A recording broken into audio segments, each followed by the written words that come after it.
Bapak Ibu Guru SD Negeri Karangturi. Puji syukur kita panjatkan kehadirat Allah Subhanahu wa Ta'ala, yang mana atas limpahan berkat dan rahmatnya sehingga hari ini kita senantiasa diberi kesehatan untuk dapat melaksanakan tugas dan kewajiban kita dengan baik. Oke, pada pagi hari ini perkenankan saya akan mendiseminasikan yaitu materi di pelatihan program guru penggerak, yaitu di modul 1.4 tentang disiplin positif. Ya, materi ini saya rasa materi yang sangat krusial ya, yang sangat penting di setiap sekolah. Bagaimana kita harus bisa merubah paradigma pemikiran Bapak Ibu guru yang sudah terbiasa dengan hukuman, dengan pembuat rasa bersalah yang akhirnya semakin membuat mental siswa down ya. Mari kita belajar bersama apa itu disiplin positif. Oke. Submateri yang akan kita pelajari pada hari ini yaitu yang pertama tentang disiplin positif dan kebajikan universal. Yang kedua tentang motivasi, hukuman, dan penghargaan dan restitusi. Yang ketiga yaitu tentang keyakinan kelas. Yang keempat posisi kontrol restitusi. Yang kelima segitiga restitusi ya. Ketika nanti setelah penjelasan, silakan untuk Bapak Ibu guru berperan aktif ya, mungkin tanya atau kita bisa sharing bersama yang selama ini yang kita temui di sekolah kita.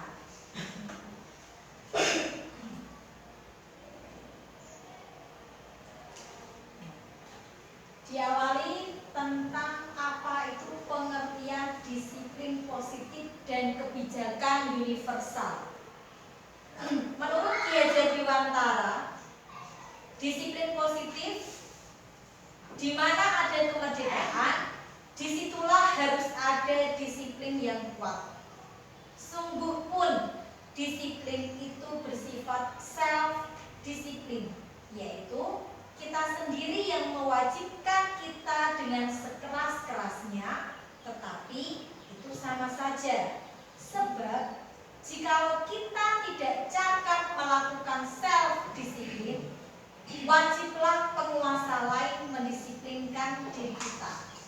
Dan peraturan demikian itulah harus ada di dalam suasana yang merdeka.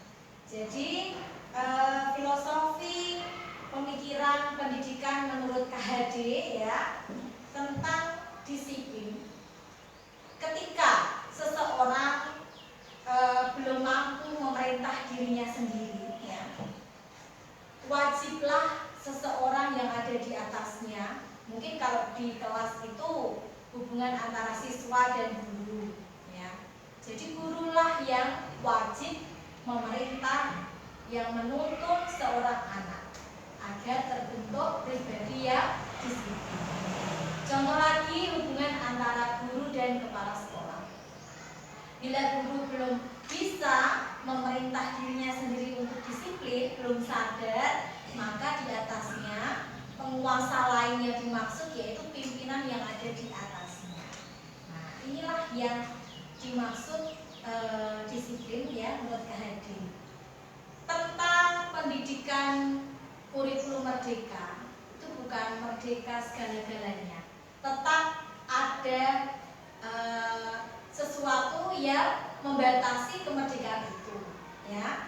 Jadi tapi diciptakan suasana yang merdeka yang tanpa tekanan, bagaimana seorang siswa dan guru belajar dengan senang. Itu konsep KHD. Adapun definisi kata merdeka menurut Ki Hajar yaitu dalam bahasa Jawa mardi Tiga iku jarwanya ora mung nglepasing pangreh ning uga kuat kuwasa amandiri priyamba. Artinya merdeka itu artinya tidak hanya terlepas dari perintah, akan tetapi juga cakap buat memerintah diri sendiri. Nah, jenengan sudah sampai tahap mana ini? Disiplin merdeka terlepas dari perintah atau sudah sadar memerintah diri sendiri ya. Lalu menurut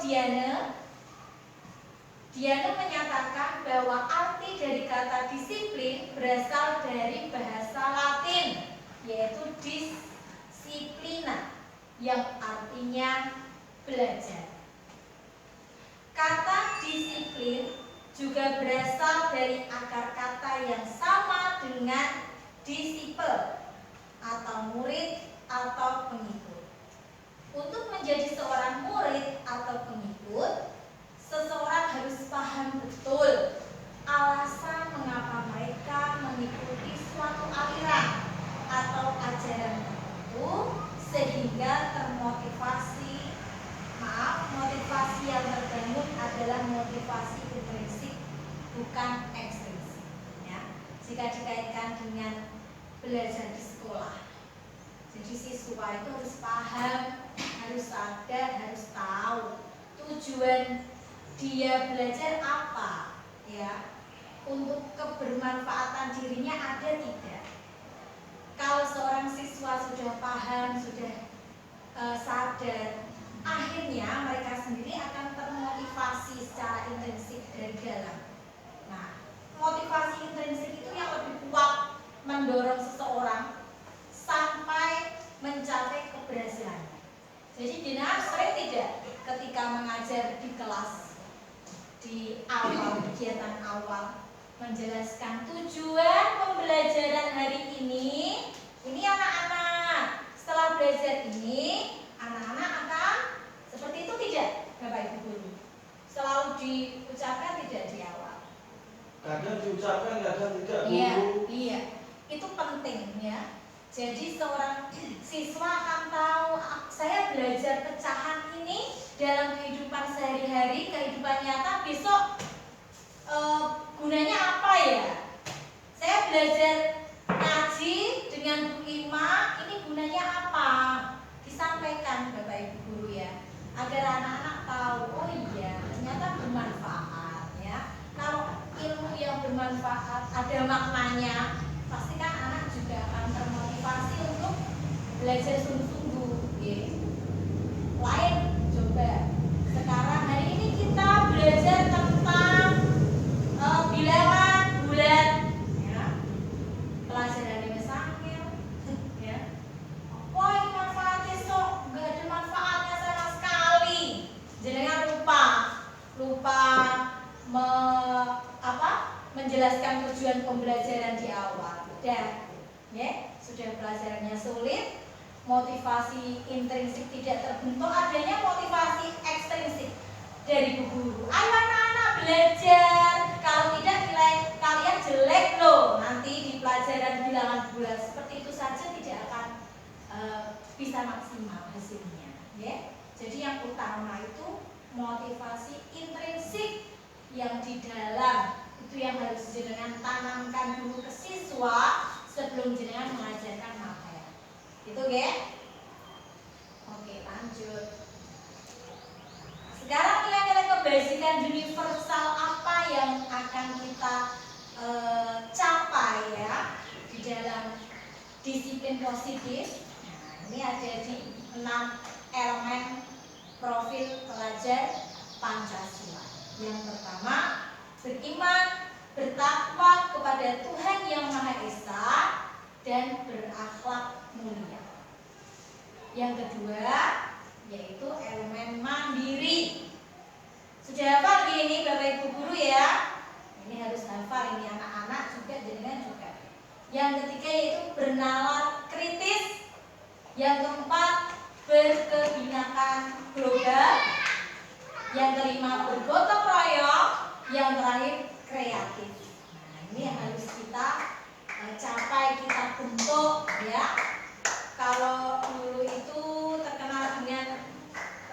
pembentukan karakter, ya. Nah, sekarang ganti istilah profil pelajar Pancasila ini. Nah, ketika jenengan pembelajaran di sekolah, arahannya pembentukan 6 elemen ini. Apakah setiap pembelajaran semua dicapai? Bagaimana, Bapak Ibu Guru? Apakah setiap pembelajaran 6 elemen itu terpenuhi?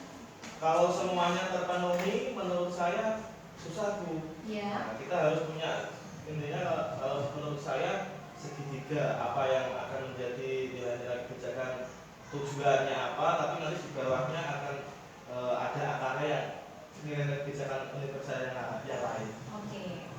Jadi ya, terima kasih Pak Jian.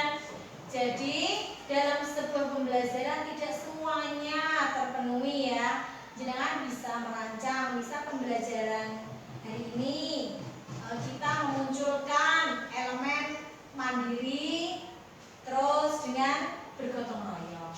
Tidak apa-apa ya. Pembelajaran berikutnya beriman bertakwa dengan bernalar kritis. Nah, setidaknya dalam setiap pembelajaran jangan pastikan ke-6 elemen itu ada. Seperti itu. Nah, sekarang yang sesuai dengan standar pendidikan nasional, penerapan disiplin positif ini ada di dalam standar pendidikan nasional. Tujuan mulianya dari penerapan disiplin positif yaitu agar terbentuk murid-murid yang berkarakter, berdisiplin. Nah, ini katanya, kata kuncinya disiplin.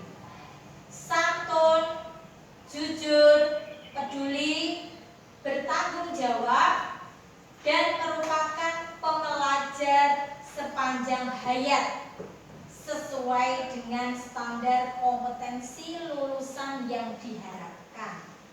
Ini perlu disadari oleh semua pendidik, ya. Harus tahu tujuannya standar pendidikan nasional itu membentuk apa siswanya. Sampai kata-kata pembelajar sepanjang hayat, ya. Belajar sepanjang hayat. Jadi anak-anak mulai sekarang ditekankan kalian belajar itu tidak sampai di SD, ya, SMP, SMA, kuliah, setelah kuliah bekerja pun juga harus menjadi pembelajar sepanjang hayat. Contohnya Bu Guru ini sudah mengajar masih kuliah seperti Bu Dinda.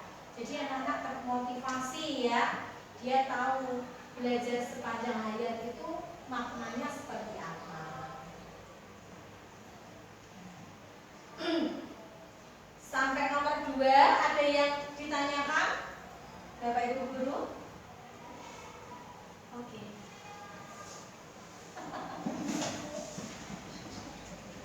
Oke. Mas, lanjut makan nih. Sudah istri, Mbak. Masuk. Oh, gitu. Siap. Ini benar.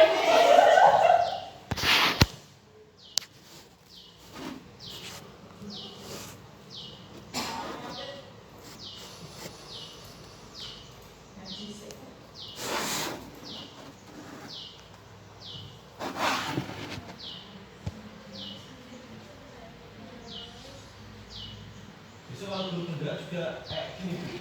Nah ini kalau penggerak namanya. Kalau kita penggerak kan harus seperti ini.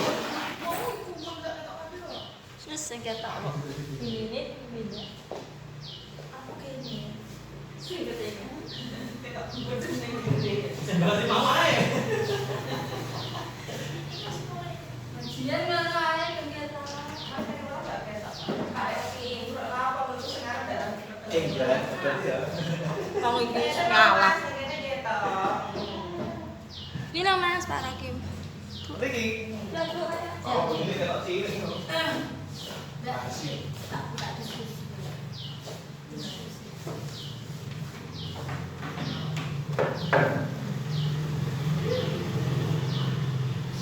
Sekarang yang kedua yaitu tentang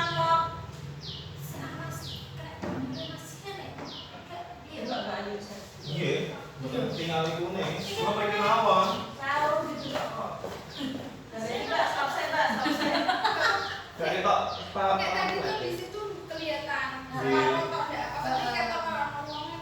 Nggih, kalau kayak Awas pasar. nak nih, kene ku kudune ning kene lah. Ini tuh yang kelihatan Bu Dina, Bu Vinda, Bu Ima, Bu Nini. Masih kayak gitu. Enggak. Jejer kene lho, jejer kene. Nak ning kono memang nutupi, ning kene lho. Pinjam. Ini jejer aku kok tidak terkontaminasi. Nah, enggak kelihatan. Wes, Wah, kelihatan Oke. slide-nya.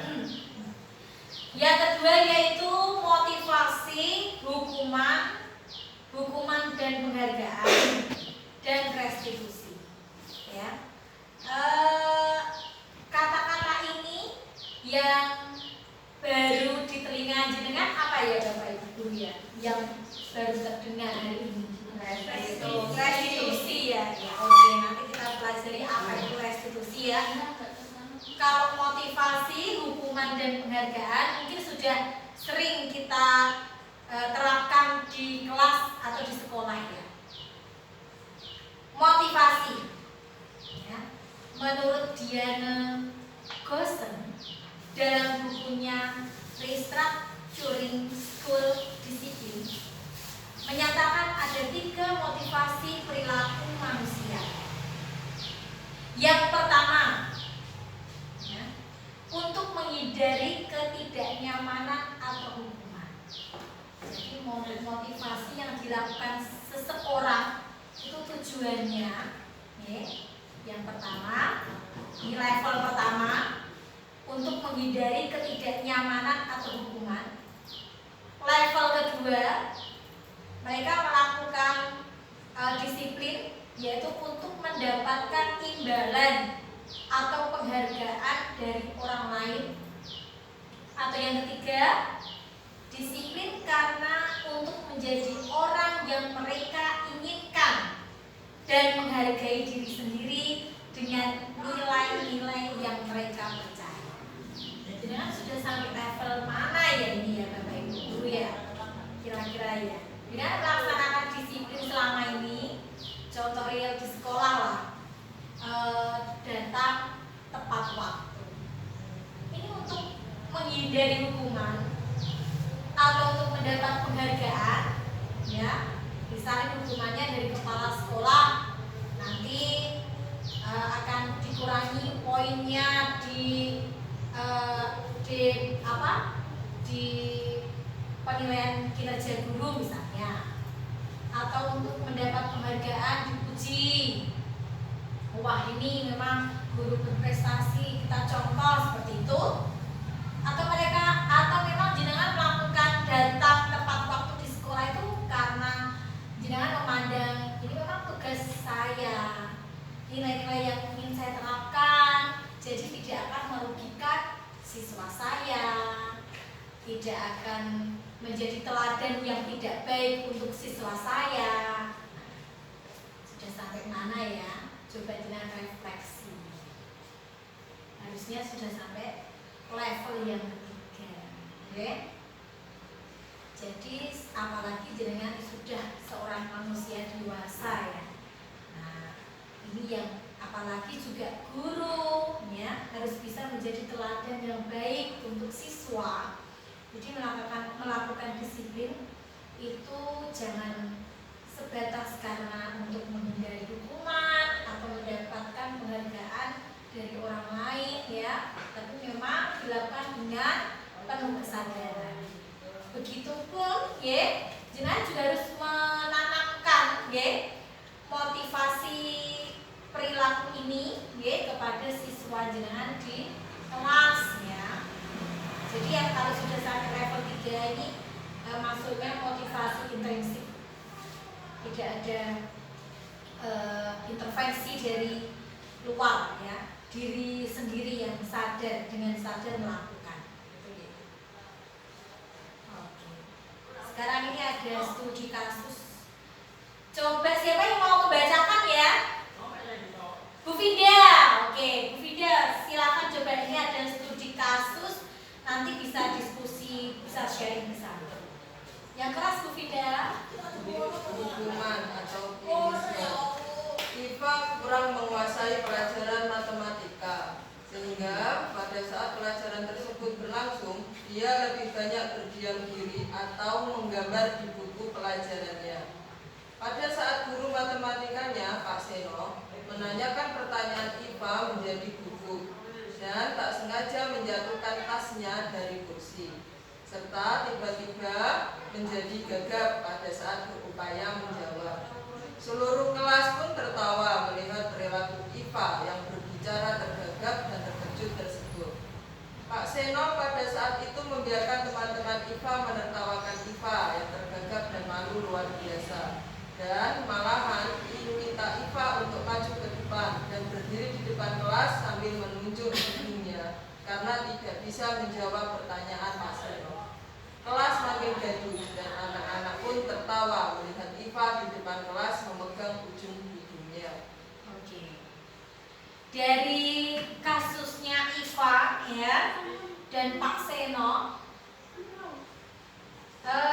kira-kira hukuman yang diberikan Pak Seno ini menurut Bapak Ibu guru bisa tidak mengubah perilaku IPA atau seorang pribadi IPA ini ya menjadi lebih disiplin, lebih suka matematika, atau malah sebaliknya ada dampak yang didapatkan dari kasus ini?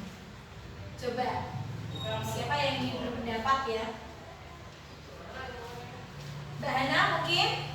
Bagaimana Bu Hana? Iya. Menurut saya itu kurang tepat ya Bu. Ya, coba keras lagi Bu Hana. Iya, jadi kalau menurut saya hukuman dari Pak Seno ini kurang tepat karena tidak membuat IPA lebih bisa matematik, justru malah bisa menimbulkan rasa trauma terhadap guru tersebut. Karena dari segi hukuman yang diberikan Pak Seno itu tidak sesuai atau tidak ada hubungannya dengan menumbuhkan rasa semangat kepada IPA tentang pembelajaran matematika. Pernah tidak jenengan sebagai guru bertindak seperti Pak Seno di kelas? Pernah. Pernah ya. Terus bagaimana Bu Vinda?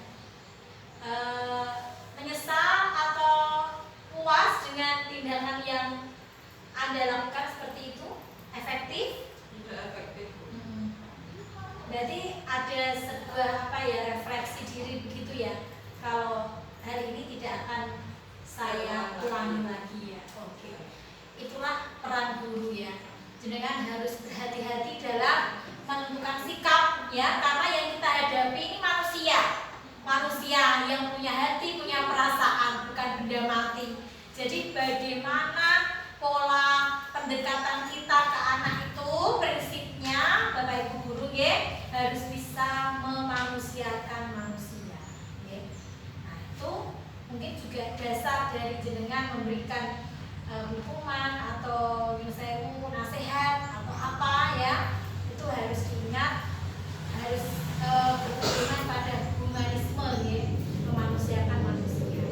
Oke, kasus ini ya, jadi sering terjadi di beberapa kelas ya, ketidaksukaan anak terhadap sebuah pelajaran, akhirnya dia terus mengalihkan perilaku dengan pelajaran yang dia suka.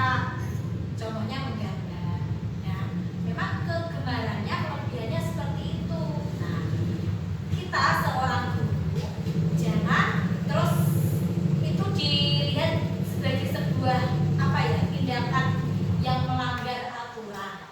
Nah, kita harus evaluasi, coba kenapa kok si siswa ini kok melakukan pelanggaran seperti ini. Pasti ada akibat, ada penyebabnya.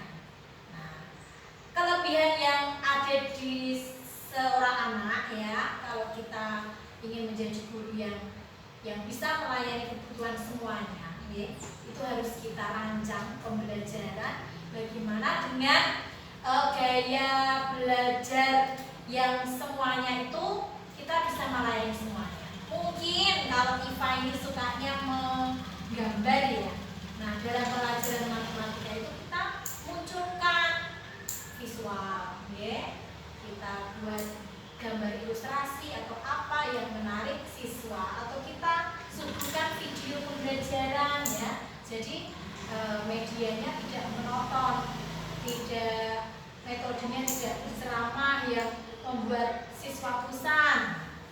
Betul? Iya, betul. Multi metode dan multimedia. Oke. Oke. Kita lanjut ya. Nah, sekarang juga ada studi kasus yang kedua. Bu Ima, coba dibacakan yang keras ya Bu Ima ya. Studi kasus yang kedua, Ibu Anas, guru kelas 2 SD, mendapatkan masalah. Murid-muridnya tidak bisa tertib berdiri antri di depan pintu kelas dan selalu berebutan masuk ke dalam kelas setelah jam istirahat. Ini tentunya sangat mengganggu proses pembelajaran di mana kelas tidak dapat mulai tepat waktu karena Ibu Anas sibuk menenangkan murid-muridnya untuk waktu cukup lama. Akhirnya, Bu Anas berpikir cepat dan mengandalkan stiker bintang. Setiap murid-muridnya akan masuk kelas usai jam istirahat. Ibu Anas akan mengiming-imingi muridnya dengan stiker bintang. Siapa yang dapat berdiri lurus dan berbaris rapi antri di depan pintu dapat bintang dari Bu Anas. Sebagian besar murid-muridnya menyambut tantangan tersebut dan langsung berdiri rapi di depan pintu agar mendapatkan stiker bintang. Hal ini terus dilakukan Bu Anas selama beberapa minggu karena cukup berhasil membuat murid-muridnya berdiri rapi antri di depan pintu. Sampai pada suatu saat Bu Anas sakit dan terpaksa digantikan Pak Heru. Pak Heru tidak mengetahui tentang stiker bintang dan benar saja pada saat mau masuk ke kelas usai jam istirahat murid-murid kelas 2 kembali berebutan masuk kelas.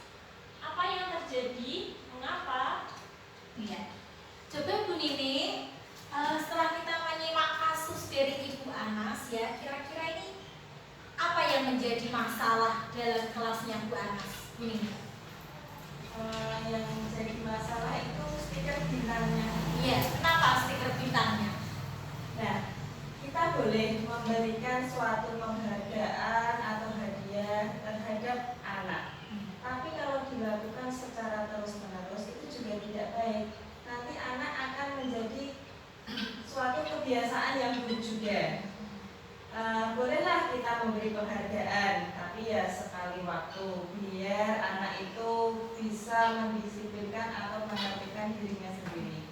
Tapi itu kalau dilakukan terus-menerus, anak-anak menjadi kebiasaan. Akhirnya mereka berpikir, saya harus melakukan ini karena saya akan mendapatkan sesuatu itu.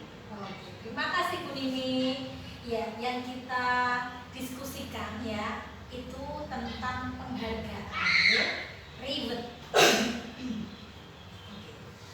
Jadi ada sebuah teori ya, menurut Alfikon dihukum oleh penghargaan. Apa ini maksudnya? Saat kita berulang kali menjanjikan hadiah kepada anak-anak agar berperilaku bertanggung jawab, atau kepada seorang murid agar mempelajari sesuatu yang baru, atau kepada seorang karyawan agar melakukan pekerjaan yang berkualitas, kita sedang berasumsi mereka tidak dapat melakukannya atau mereka tidak akan memilih untuk melakukannya. Jadi, ya, penghargaan yang kita berikan kepada siswa secara terus-menerus ya, ini akan menjadi hukuman bagi seorang siswa. Bagaimana kita kalau dia akan mindset pikirannya, saya akan melakukan ini karena akan mendapat ini, ya. Nah, ini bahaya ini Bapak Ibu guru ya. Nah, mereka akan melakukan sesuatu karena ada imbalannya, ada sesuatu yang didapat. Oke lah, misal sekali waktu di awal, misal ketika kita mencoba merubah perilaku siswa, contoh meningkatkan motivasi, ya, siswa semangat, lebih semangat untuk mengikuti pelajaran, boleh sesekali waktu boleh. Ayo anak-anak, siapa yang bisa menjawab? Tidak ada yang mau menjawab. kita pancing. Kalau menjawab nanti ibu guru beri permen contoh. Itu sekali boleh, tapi kalau dilakukan terus-menerus akan terpatri pada pikiran anak itu, saya pokoknya kalau ini harus dapat ini, kalau tidak saya nggak mau, ya. Kalau sudah di awal seperti itu, jangan berikan penjelasan, ya, anak-anak. Ibu memberikan penghargaan ini karena ingin meningkatkan semangat, meningkatkan motivasi kalian. Tapi sesungguhnya yang bisa memberi semangat, motivasi diri, ya diri kalian sendiri. Seperti itu ya Bapak Ibu guru ya. Jangan sampai anak-anak kita malah memiliki budaya yang negatif karena sebuah penghargaan. Oke?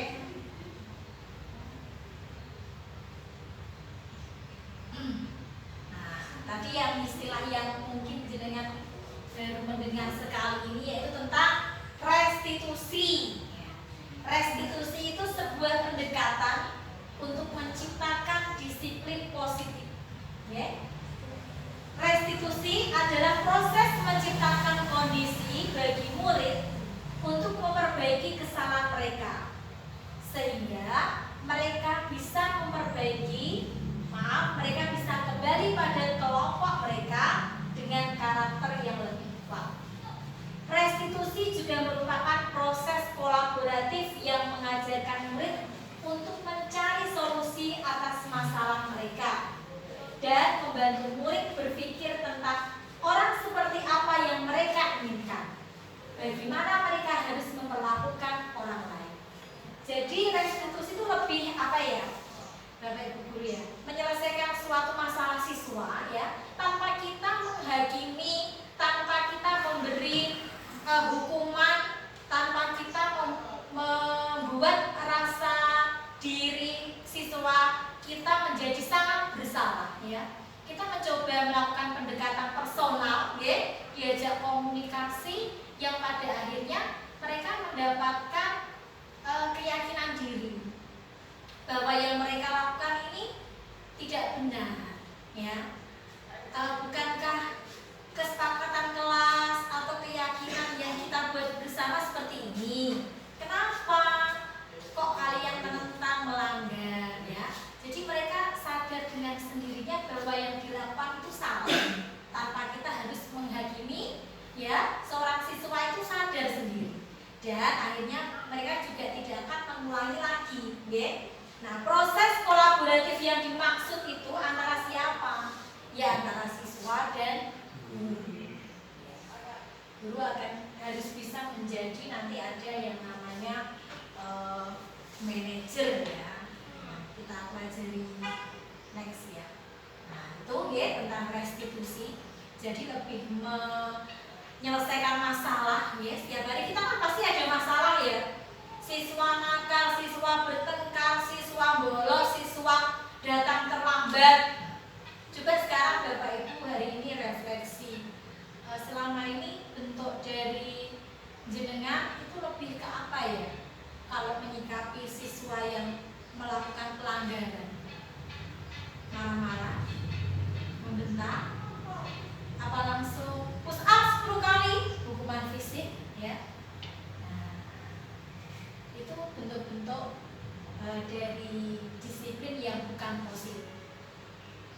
Kita hari ini belajar ya bagaimana mendisiplinkan siswa melalui restitusi agar tercipta budaya positif di sekolah ya, yaitu disiplin positif ya.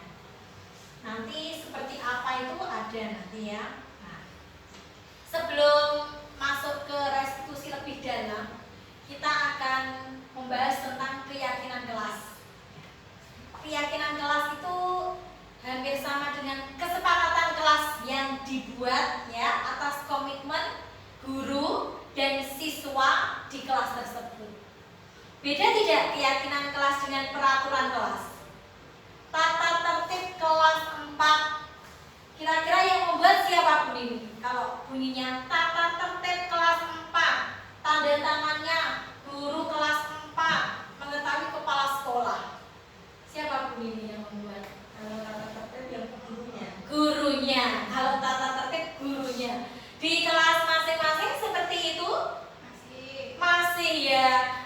sudah ada yang memunculkan ini kesepakatan kelas kok Bu yang membuat saya melibatkan murid-murid saya. Ada tidak? Ada. Oh ada. Ya kelas 4 sudah ya? SMK sudah. Kelas 5? Oke. Nah kalau seperti itu berarti jenengan tahu perbedaannya ya. Mengapa jenengan kok membuat peraturan itu melibatkan siswa?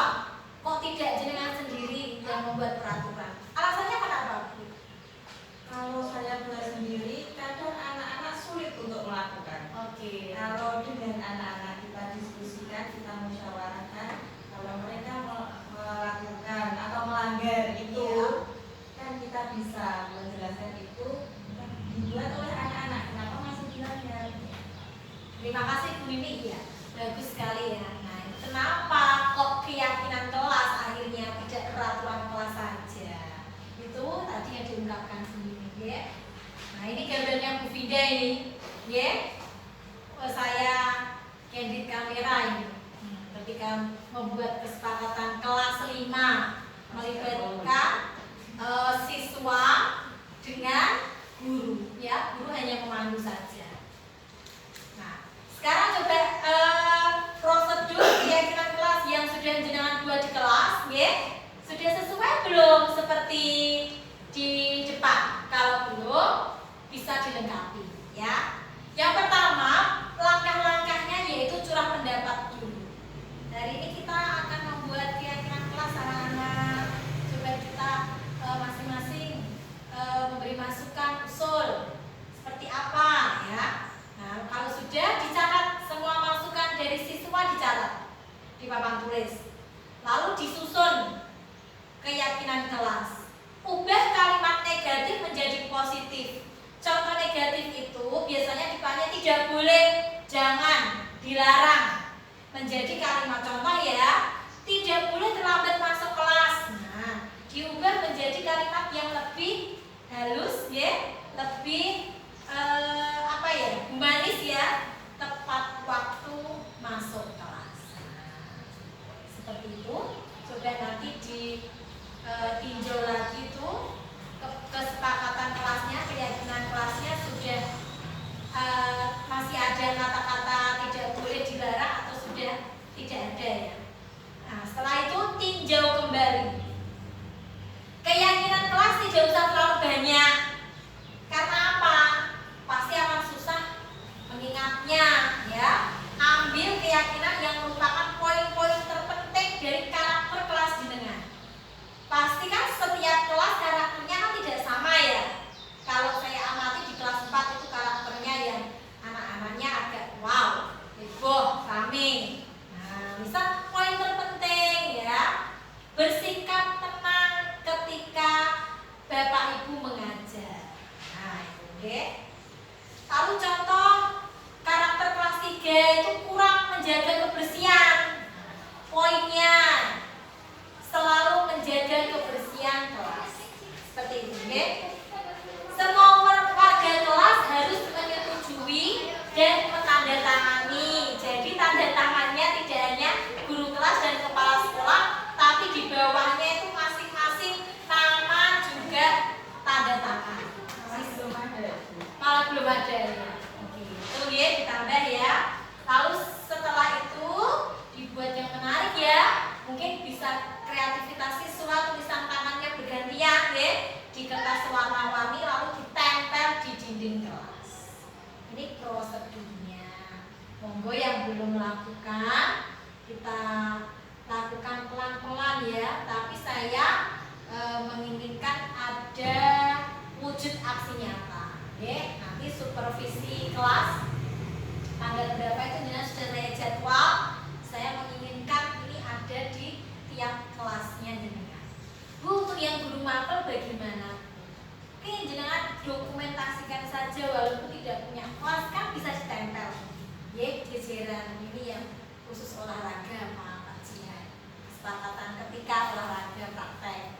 Ketika jam agama atau mengaji bisa gitu ya, dua ya. Nah, ini contoh keyakinan kelas ya. Kalimatnya juga menyesuaikan tingkatan kelasnya. Kelas rendah lebih sederhana, kelas tinggi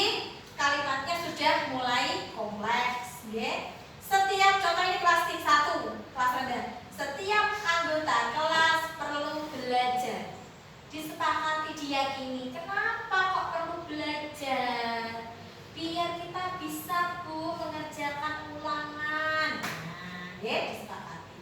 Setiap anggota kelas perlu senang. Kalau sudah senang, tidak ada yang sedih, tidak ada bully. Nah, jadi kita juga akan bisa menikmati proses belajar karena siswanya senang.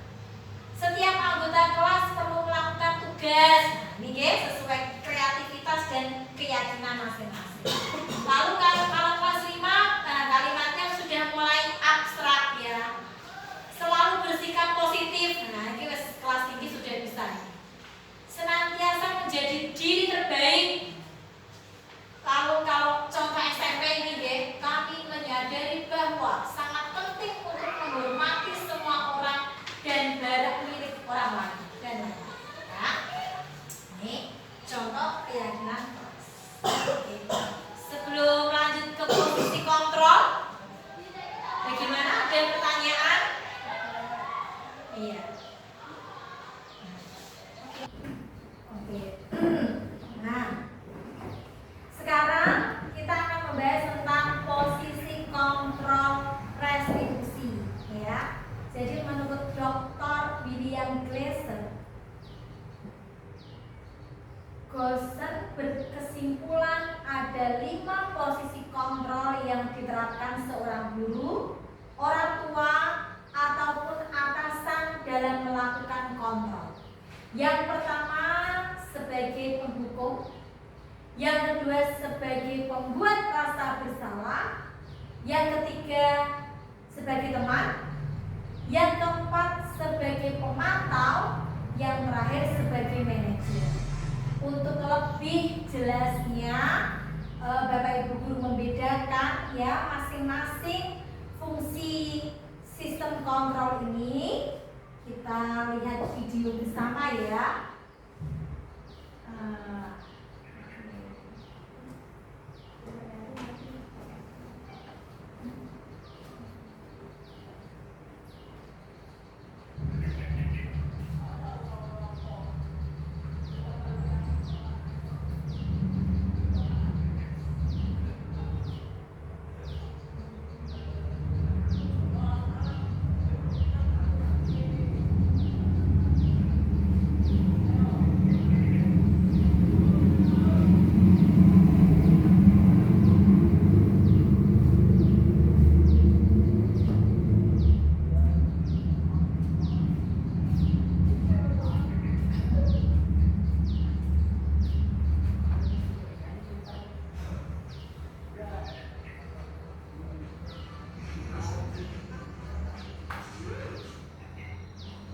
Benar tidak Bapak Ibu?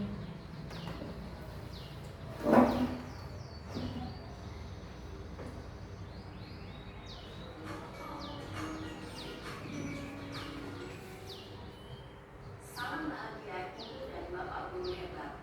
Dalam penerapan disiplin restitusi, salah satu program yang dikembangkan adalah 5 posisi kontrol. 5 posisi kontrol dalam restitusi adalah proses perjalanan seorang pendidik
Iya bu, habis ibu saya lupa bangunkan saya bu. Kamu malah menyalahkan ibu kamu. Bukannya awalnya paling kencang. Kok terlambat sih? Iya bu, saya memang terlambat bangun tadi.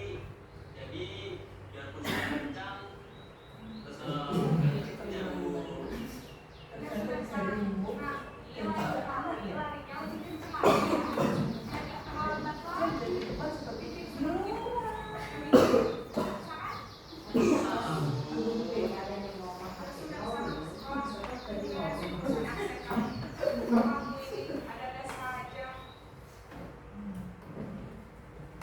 Dalam posisi teman, guru berbicara dengan nada suara ramah, akrab, cenderung bersandar gurau untuk menjaga suasana tetap santai. Murid akan merasa senang, aman, dan akrab dengan guru. Identitas yang tercipta adalah identitas sukses atau berhasil. Namun, perlu diingat, karena ini masih dorongan eksternal, maka ada faktor ketergantungan dari orang tertentu. Di sini, guru aksennya, sehingga di lain waktu, murid bisa berperilaku baik, namun hanya pada orang-orang tertentu saja.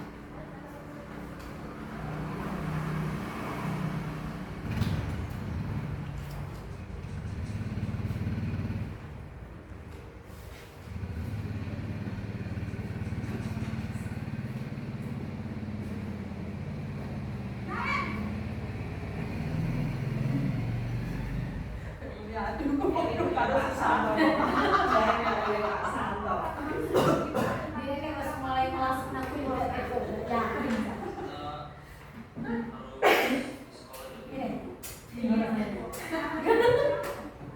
Marah ibu. Paham bu, saya harus tinggal kelas pas jam istirahat selama 20 menit. Iya benar, konsekuensinya demikian. Jadi nanti jam 9.30 pas istirahat, kamu harus pulang ke kelas, kerjakan tugas tambahan untuk ketinggalan kamu, ya. Baik bu. Posisi pemantau mengandalkan penghitungan atau data untuk mengontrol murid. Guru mengarahkan murid berdasarkan peraturan dan konsekuensi. Seorang pemantau menunjukkan bahasa tubuh dan ekspresi wajah yang datar dan cenderung formal. Wajah yang datar dan cenderung formal. Musuh pasang.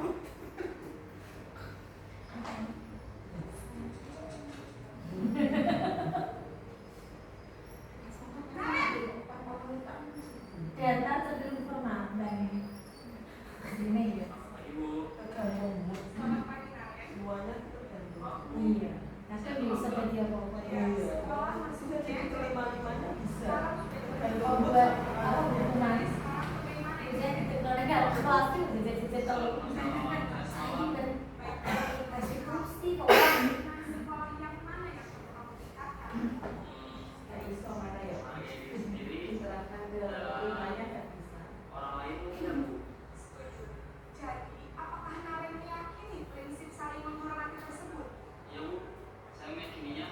Apakah kalian bersedia memperbaiki masalah keterlambatan ini? Bersedia bu. Bagaimana kamu akan memperbaiki masalah keterlambatan ini?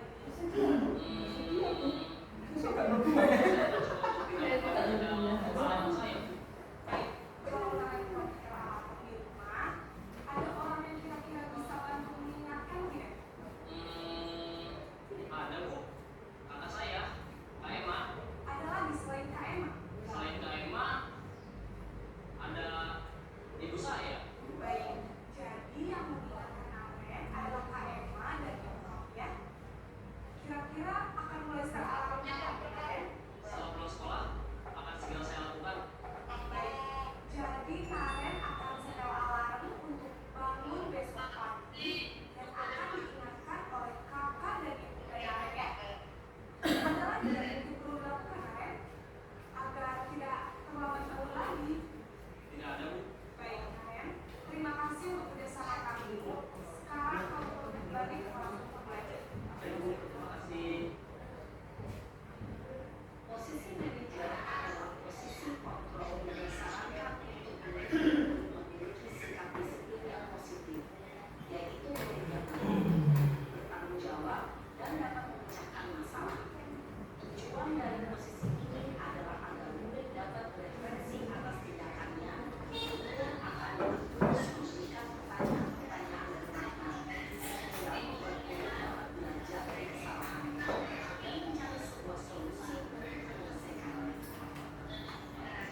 sebagai manajer.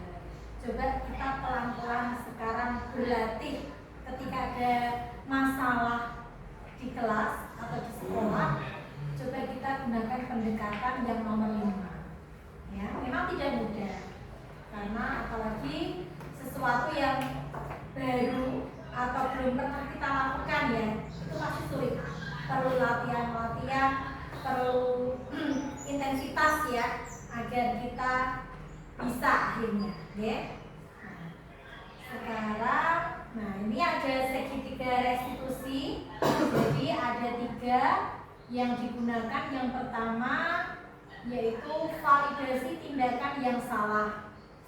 Kamu tentu punya alasan untuk melakukan itu. Adakah cara yang lebih efektif? Menanyakan keyakinan kelas apa yang telah kita sepakati. Kamu ingin menjadi orang seperti apa? Lalu yang terakhir, menstabilkan identitas. Setiap orang pasti pernah melakukan kesalahan. Kamu bukan satu-satunya, ya. Jadi ketika ini pedoman ketika kita menyelesaikan masalah dengan fungsi control manager. Oke, mungkin itu ya tentang disiplin positif yang dapat saya sampaikan pada hari ini. Harapan saya setelah ini dengan Bapak Ibu guru dapat menerapkan di kelas masing-masing yang biasa membuat hukuman, terus membuat rasa bersalah sedikit-sedikit mulai dikurangi, karena memang itu dampaknya tidak akan bisa menciptakan motivasi intrinsik, itu sulit. Yang ada hanya saya tidak melakukan ini karena takut dihukum Pak Jihan lari 10 kali, karena takut, karena ini, karena ya, bukan karena nilai-nilai yang mereka yakini bisa. Oke, ada yang ditanyakan? Cukup ya? Terima kasih waktu dan kehadirannya pada siang hari ini. Semoga apa yang kita pelajari hari ini bermanfaat. Wabillahi taufiq wal hidayah. Wassalamualaikum warahmatullahi wabarakatuh. Waalaikumsalam.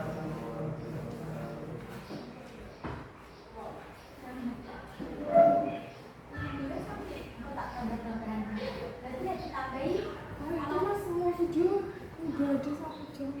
Sudah 45 menit, orang 1 jam ya. Oke.